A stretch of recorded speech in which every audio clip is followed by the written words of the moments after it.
Baik, Assalamualaikum warahmatullahi wabarakatuh. Perkenalkan, kami dari kelompok 3 mata kuliah analisis wacana. Pada kesempatan kali ini, kami akan mempresentasikan materi tentang struktur wacana. Sebelumnya, saya akan memperkenalkan anggota dari kelompok kami. Yang pertama yaitu saya, Muhammad Faizul Mutakin, sebagai moderator sekaligus pemateri yang pertama. Yang kedua ada Mbak Elok sebagai pemateri kedua.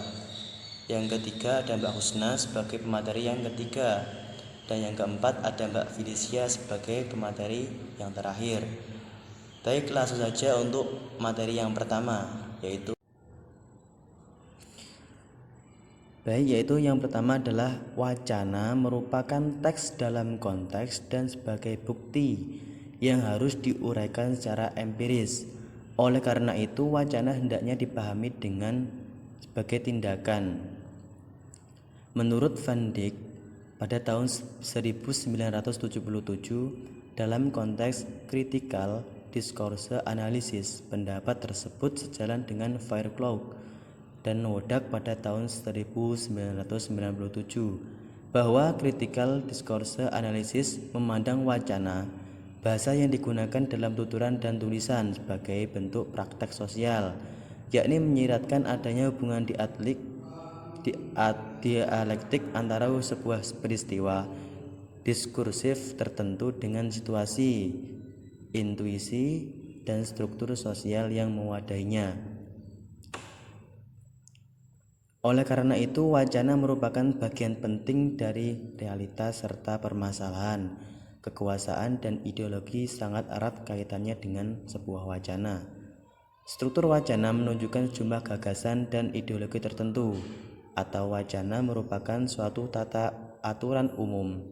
Jadi, wacana tidak hanya mencerminkan pandangan tertentu, tetapi juga mencerminkan suatu pandangan yang koheren, yakni diarahkan pada bagian-bagian wacana yang saling mendukung satu sama lain untuk menggambarkan tema dengan tujuan tertentu. Terima kasih. Lanjut ke pemateri yang kedua, Mbak Elok, silakan.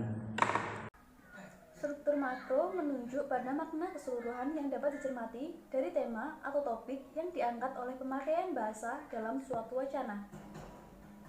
Makna tersebut dapat dilihat dari segi struktur makro semantik, tingkat kognitif, grammar semiotik, makna semantik, aksi makro, dan struktur makro pragmatik.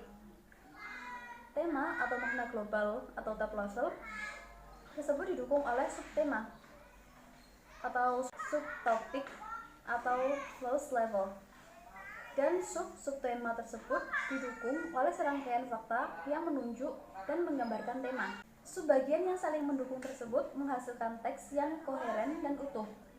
Hal ini dapat dikaji misalnya dari segi judul, rangkuman, kesimpulan, pernyataan, dan sebagainya, yang masing-masing tidak lepas dari unsur-unsur pembentuknya, yakni kata, larik, dan bait atau kata klausa dan kalimat. Tema merupakan gagasan pokok atau pokok pikiran wacana.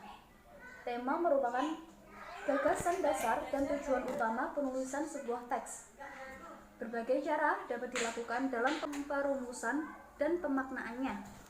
Dan perumusan serta pemaknaannya berbeda antara penganalisis satu dengan yang lainnya. Pengetahuan tentang bentuk-bentuk struktur super dapat membantu melahirkan, mengingat, dan memproduksi struktur makro.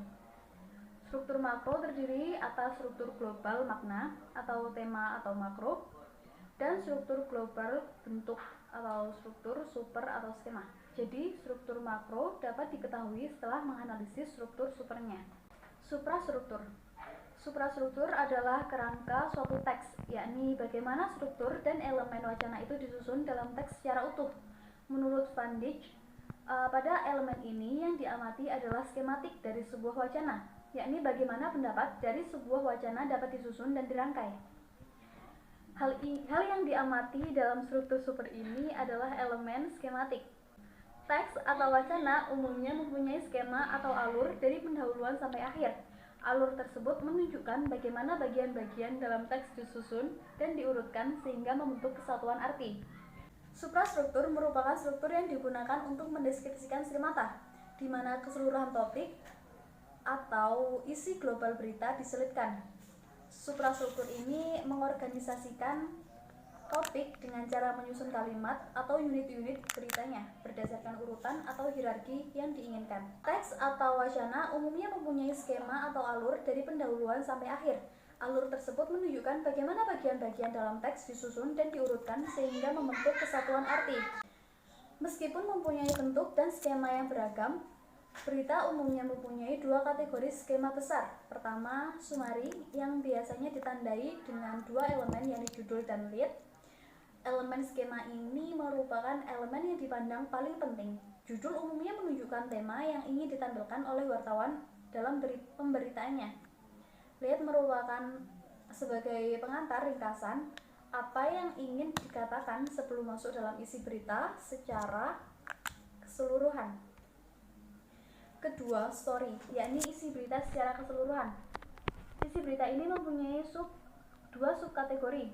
Yang pertama berupa situasi, yakni proses atau jalannya peristiwa, sedang yang kedua komentar yang ditampilkan dalam teks.